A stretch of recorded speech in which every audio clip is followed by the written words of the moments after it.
वजीर आजम नरेंद्र मोदी ने संबलपुर ओडिशा में तकरीबन 70,000 करोड़ रुपए के मुख्तलिफ प्रोजेक्टों का किया इफ्तिताह और रखा संग बुनियाद। पुरी सवनपुरी हफ्तावार एक्सप्रेस ट्रेन को झंडी दिखाकर किया रवाना।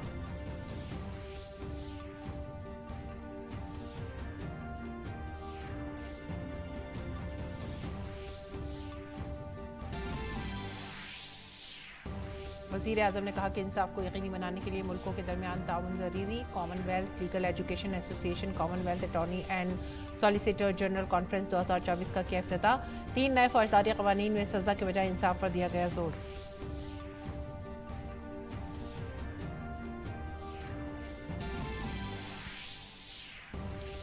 सीनियर बीजेपी लीडर और साबिक नायब वजीर आजम लाल कृष्ण आडवाणी को दिया जाएगा मुल्क का आला तरीन शहरी एजाज भारत रत्न। वजीर आजम नरेंद्र मोदी ने फोन करके दी मुबारकबाद। कहा मुल्क की तरक्की में आडवाणी जी का ताउन नाकाबिले फरामोश।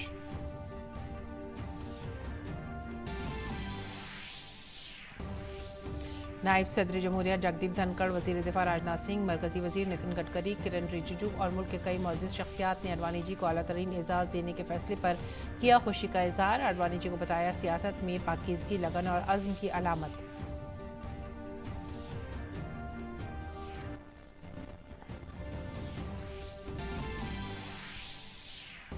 Common civil code UCC draft पर उत्तराखंड काबीना की अहम मीटिंग आज। काबीना की मंजूरी के बाद 6 फरवरी को असेंबली में मुसविदा किया जाएगा पेश।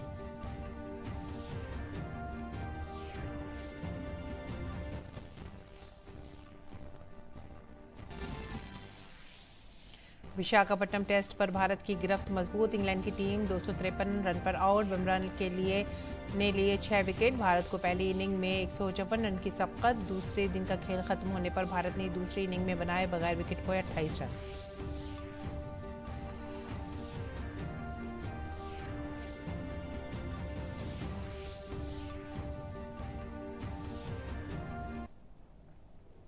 आदाब नाजरीन, उर्दू खबरों में आप सभी का खैर मकदम है। नजर डालते हैं इस वक्त की खास खबरों पर।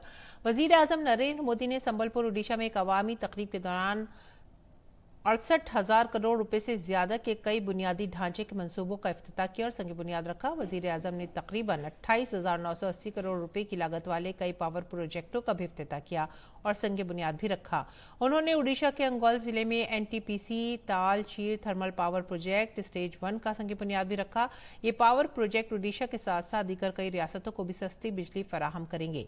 पीएम मोदी ने तकरीबन 2,110 करोड़ रुपए की मजमूई लागत से तैयार किए गए कौमी शाहराहों के सड़क के शोबे के 3 प्रोजेक्टों का भी इफ्तिताह किया। इसके अलावा उन्होंने तकरीबन 2146 करोड़ रुपए की लागत वाले रेलवे प्रोजेक्टों का इफ्तिताह किया और संग बुनियाद रखा।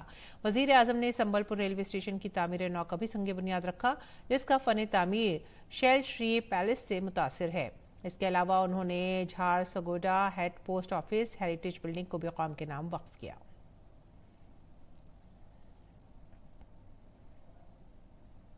वजीर आजम ने सोनपुरी हफ्तावार एक्सप्रेस को भी झंडी दिखाकर रवाना किया, जिससे खत्ते में रेल मुसाफिरों को आसानी होगी। पीएम मोदी ने IIM संबलपुर के मुस्तकिल कैंपस का भी इफ्तिताह किया। इस दौरान उन्होंने इस पर तैयार करदा एक मॉडल का भी मुशाहिदा किया। पीएम मोदी ने रियासत को तरक्याती प्रोजेक्ट हासिल करने पर मुबारकबाद दी। उन्होंने कहा कि समाज के तमाम तबकात के लोग इससे मुस्तफीद होंगे।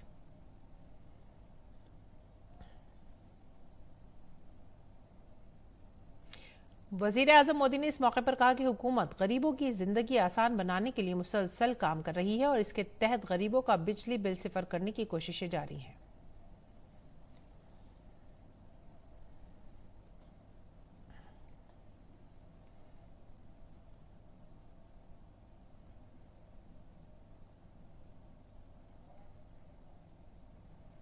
हम LED बल्ब की नई क्रांति देश में लाए ताकि बिजली का बिल कम हो। अब हमारा प्रयास है कि देश के गरीब का बिजली बिल भी 0 हो जाए। इसलिए इस बजट में 1 करोड़ परिवारों के लिए रूफटॉप सोलर पावर स्कीम की घोषणा की गई है। इससे छत पर सोलर पैनल लगाकर बिजली पैदा करने वालों को मुफ्त बिजली तो मिलेगी ही, वो ज्यादा बिजली पैदा कर उसे बेचकर उसके भी पैसे की कमाई कर सकेंगे। वजीर आजम नरेंद्र मोदी ने कॉमनवेल्थ अटॉर्नी और सॉलिसिटर जनरल कॉन्फ्रेंस 2024 का आगाज किया। विज्ञान भवन दिल्ली में मुनक्किद इस तकरीब में दौलत मुश्तरका ममालिक के अटॉर्नी जनरल और सॉलिसिटर्स ने शिरकत की। इफ्तिताई तकरीब से खिताब करते हुए पीएम मोदी ने तहकीकात और इंसाफ के मैदान में मुल्क ममालिक के दरमियान ताउन बढ़ाने पर जोर भी दिया। राजधानी दिल्ली के विज्ञान भवन में मुनक्किद होने वाला ये प्रोग्राम दौलत मुश्तरका ममालिक के दरमियान इंसाफ और कानून के शोबे में ताउन बढ़ाने की तरफ एक बड़ा कदम है। कॉमनवेल्थ अटॉर्नी और सॉलिसिटर्स जनरल कॉन्फ्रेंस 2024 का इफ्तिताह वजीर आजम नरेंद्र मोदी ने किया। इस प्रोग्राम में दौलत मुश्तरका ममालिक के अटॉर्नी जनरल और सॉलिसिटर्स ने शिरकत की। अपने खिताब में वजीर आजम ने नए मुजरिमाना चैलेंजों से निपटने के लिए एक नए अंदाज के साथ काम करने की जरूरत पर जोर दिया। The rise of cryptocurrency and cyber threats are posing new challenges. 21st century challenges cannot be fought with a 20th century approach. There is a need to rethink, reimagine, and reform.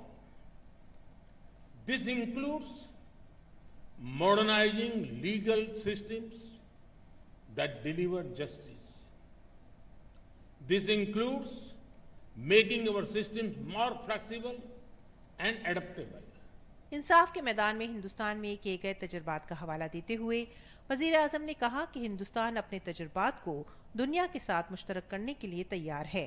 PM ने evening court और लोक अदालत जैसी कोशिशों में हासिल होने वाली कामयाबियों का भी जिक्र किया। In 2014, the people of India blessed me with responsibility of becoming the Prime Minister. Before that, I worked as the Chief Minister in the state of Gujarat. Back then, we decided to set up evening courts. This helped people attend court hearing after their work hours. This gave justice but also saved time and money. Hundreds of thousands of people benefited from this. Friends, India also has a unique concept of Lok Adalat. It means people's court. These courts provide a mechanism to settlement of small cases related to public utility services. This is a pre-litigation process. Such courts have resolved thousands of cases and ensured easy justice delivery. वजीर आजम ने फौजदारी निज़ाम इंसाफ में इस्लाहात के लिए हिंदुस्तान में उठाए गए इक़दामात का जिक्र किया।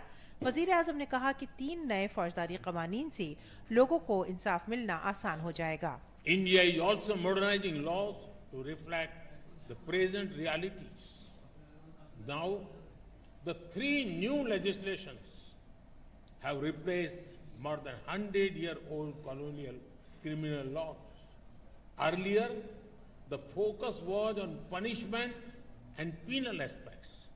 Now, the focus is on encouraging justice. Therefore, citizens have a sense of assurance rather than fear.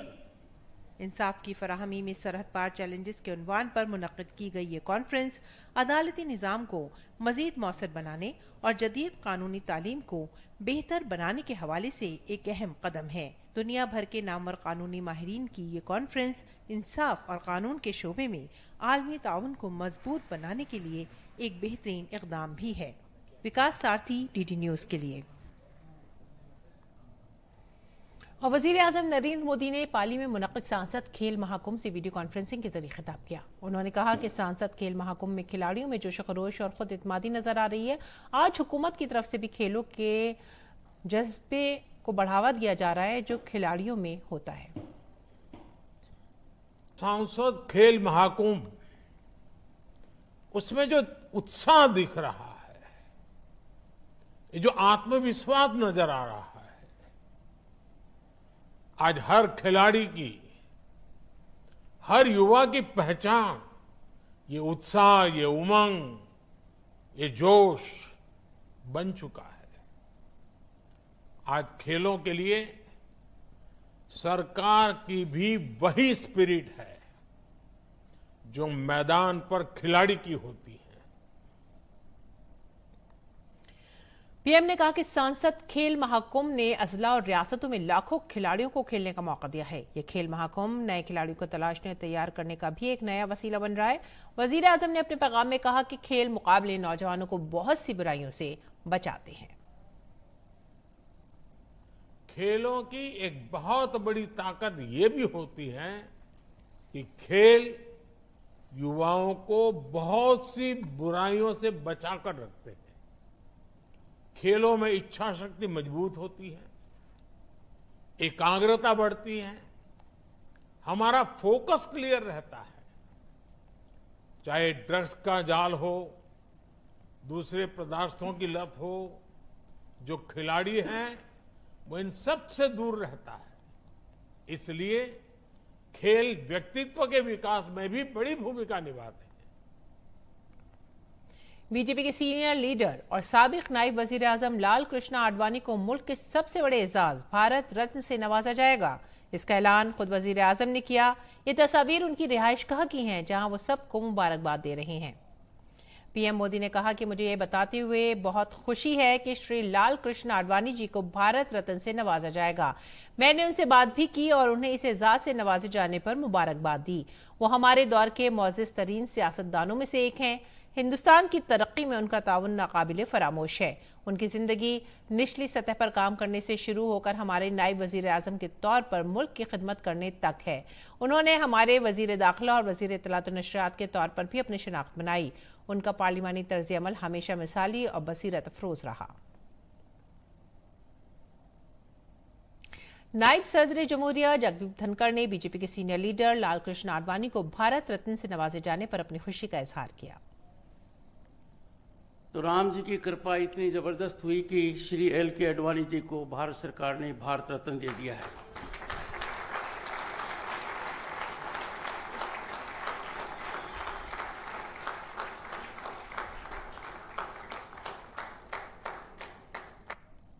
वजीर आजम नरेंद्र मोदी ने मुल्क के लिए साबिक नायब वजीर आजम लाल कृष्ण आडवाणी के ताउन की तारीफ की है। वजीर आजम संबलपुर ओडिशा में तरक्याती मंसूबों के इफ्तिताह और संग बुनियाद रखने के प्रोग्राम से खिताब कर रहे थे। पीएम ने आडवाणी जी को भारत रत्न से नवाजे जाने को मुल्क के एक अजीम फर्जिंद का एहतराम करार दिया। आज देश ने अपने एक महान सपूत पूर्व उप प्रधानमंत्री लाल कृष्ण आडवाणी जी को भारत रत्न देने का भी निर्णय लिया है। भारत के उप प्रधानमंत्री, गृह मंत्री एवं सूचना प्रसारण मंत्री के रूप में और दशकों तक एक निष्ठावान, जागरूक सांसद के रूप में आदरणीय आडवाणी जी ने देश की जो सेवा की है वो अप्रतिम है। आडवाणी जी का ये सम्मान इस बात का प्रतीक है कि राष्ट्र की सेवा में अपना जीवन खपाने वालों को राष्ट्र कभी भुलाता नहीं है। मेरा सौभाग्य रहा कि लाल कृष्ण आडवाणी जी का स्नेह, उनका मार्गदर्शन मुझे निरंतर मिलता रहा है। मैं आदरणीय आडवाणी जी के दीर्घायु होने की कामना करता हूं और उन्हें ओडिशा की इस महान धरती से समस्त देशवासियों की तरफ से बहुत बहुत बधाई देता हूं। मरकजी वजीर दाखिला और ताउन अमित शाह ने सोशल मीडिया प्लेटफॉर्म एक्स पर लिखा, हमारे सीनियर लीडर मुल्क के साबिक नायब वजीर आजम मोहतरम जनाब लाल कृष्ण आडवाणी को भारत रत्न से नवाजने के ऐलान से बेहद खुशी हुई। आडवाणी जी ने पूरी जिंदगी बेलोस होकर मुल्क और अपने हमवतनों की खिदमत के लिए वक्फ की। मुल्क के नायब वजीर आजम जैसी मुख्तलिफ आईनी जिम्मेदारियां निभाते हुए उन्होंने अपनी मजबूत क़यादत से मुल्क की सलामती, इत्तेहाद और सालमियत के लिए बेमिसाल काम किया। आडवाणी जी को ऐसे सियासतदान के तौर पर जाना जाता है जिन्होंने हिंदुस्तानी सियासत में सदाकत का मयार कायम किया। अपनी तवील अवामी जिंदगी में उन्होंने मुल्क, सकाफत और अवाम से जुड़े मसाइल के लिए अनथक जद्दोजहद की। पार्टी और नजरिए के लिए उनकी बेपनाह खिदमात को अल्फाज में बयान नहीं किया जा सकता। वजीर आजम जनाब नरेंद्र मोदी का उन्हें भारत रत्न से नवाजने का फैसला करोड़ों हमवतनों का भी एहतराम है।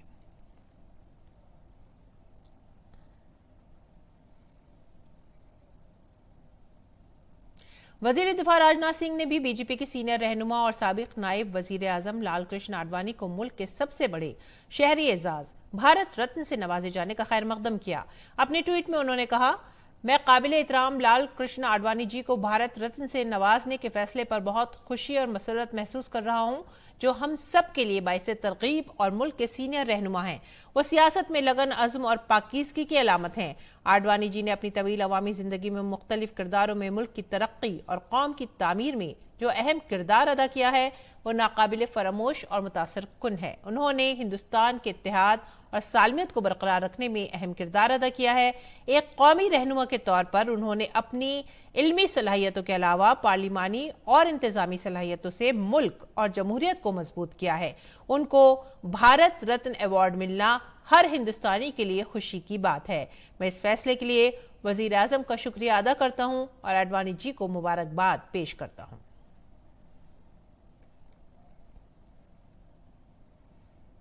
बीजेपी के सीनियर लीडर एल के आडवाणी को भारत रत्न अवार्ड देने के ऐलान पर मरकजी वजीर पीयूष गोयल ने अपनी खुशी का इजहार करते हुए कहा कि यह हम सब के लिए फख्र की बात है। उन्होंने कहा कि आडवाणी जी ने अपनी पूरी जिंदगी कौम की खिदमत के लिए वक्फ कर दी।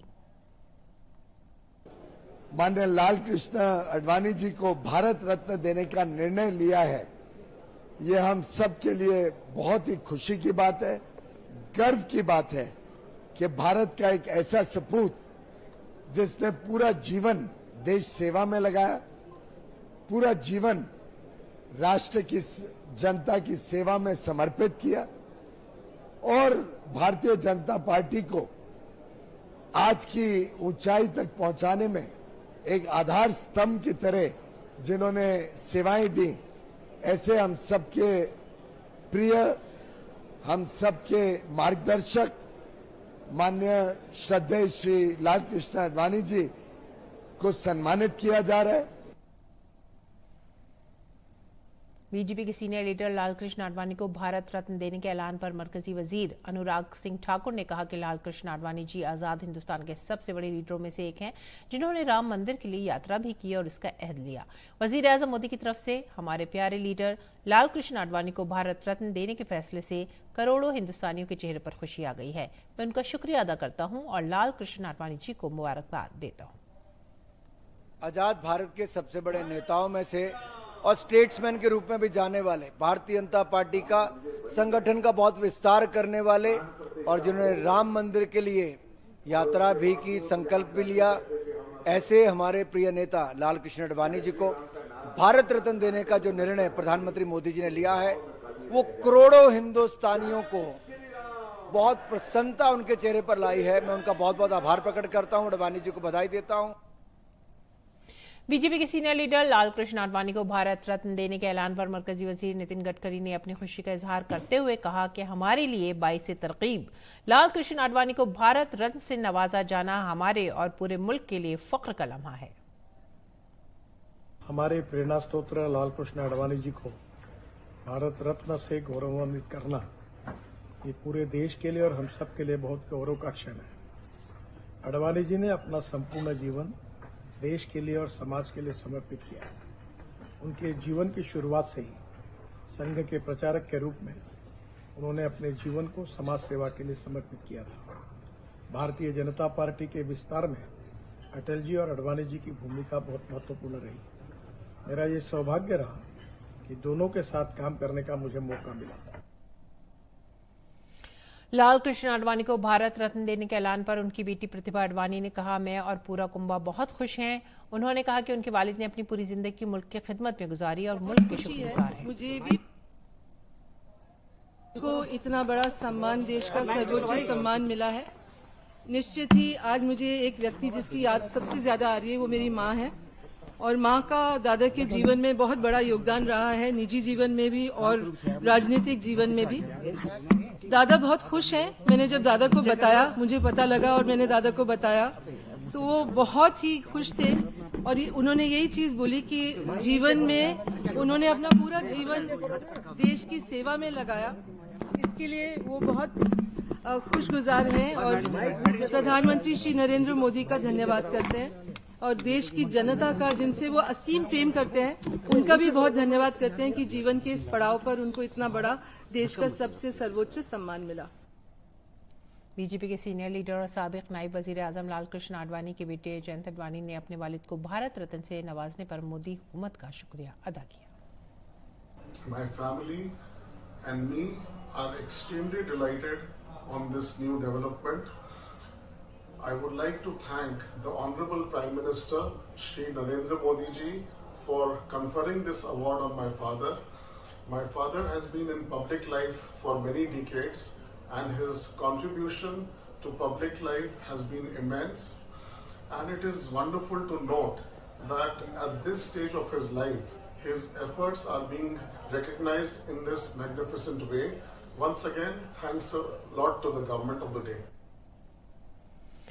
आगे बढ़ेंगे अगली खबर की तरफ। वजीर दिफा राजनाथ सिंह ने आज विशाखापट्टनम के नेवल डॉकयार्ड में INS संध्या के लॉन्चिंग तकरीब में शिरकत की। इसमें chief of the naval staff admiral R Harikumar और senior naval and Garden Reach ship builders and engineers के अफसरान और दीगर मुअज़्ज़िज़ मेहमानों ने भी शिरकत की।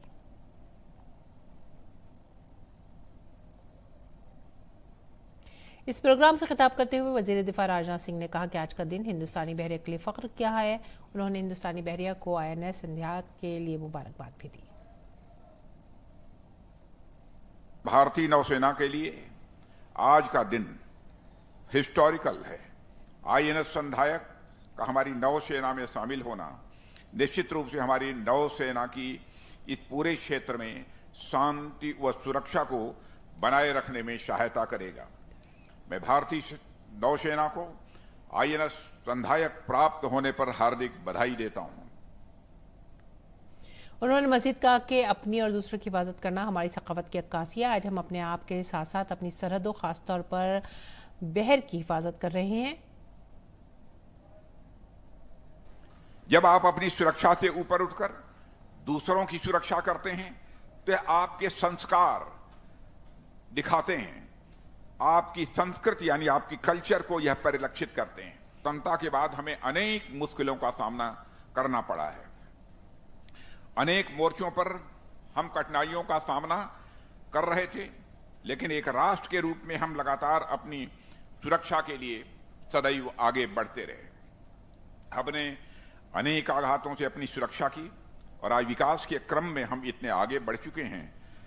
खासकर यदि मैं अपने नेवल पावर की बात करूं तो हमारी नौसेना इतनी सशक्त हो चुकी है कि हम हिंद महासागर तथा हिंद प्रशांत क्षेत्र में सिक्योरिटी के मामले में फर्स्ट रेस्पॉन्डर बन गए हैं। यह मैं बात पूरे कॉन्फिडेंस के साथ कह सकता हूं। और इसके बाद वजीर दिफा ने बताया कि किस तरह से चंद रोज कबल ही कज़ाकों ने गैर मुल्की जहाज को अपने शिकार बनाया था, लेकिन हमारी इंडियन नेवी ने बड़ी ही बहादुरी से इस जहाज को बचा लिया।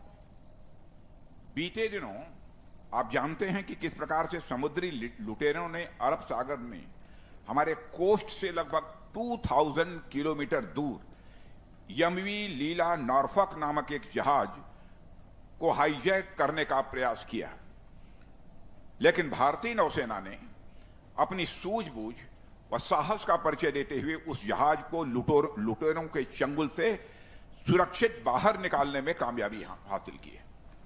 और अब रुख करते हैं उत्तराखंड का। उत्तराखंड के वजीर आला पुष्कर सिंह धामी की सदारत में आज देहरादून में रियासती काबीना की मीटिंग होगी। आज शाम होने वाली इस रियासती काबीना की मीटिंग में यूनिफॉर्म सिविल कोड से मुतालिक रिपोर्ट का मुसविदा पेश किया जाएगा। मंजूरी मिलने के बाद इसे 6 फरवरी को असेंबली में पेश किया जाएगा। तवक्को है कि 3 रोजा सेशन के दौरान तफसीली बहस के बाद इसको मंजूरी मिल जाएगी।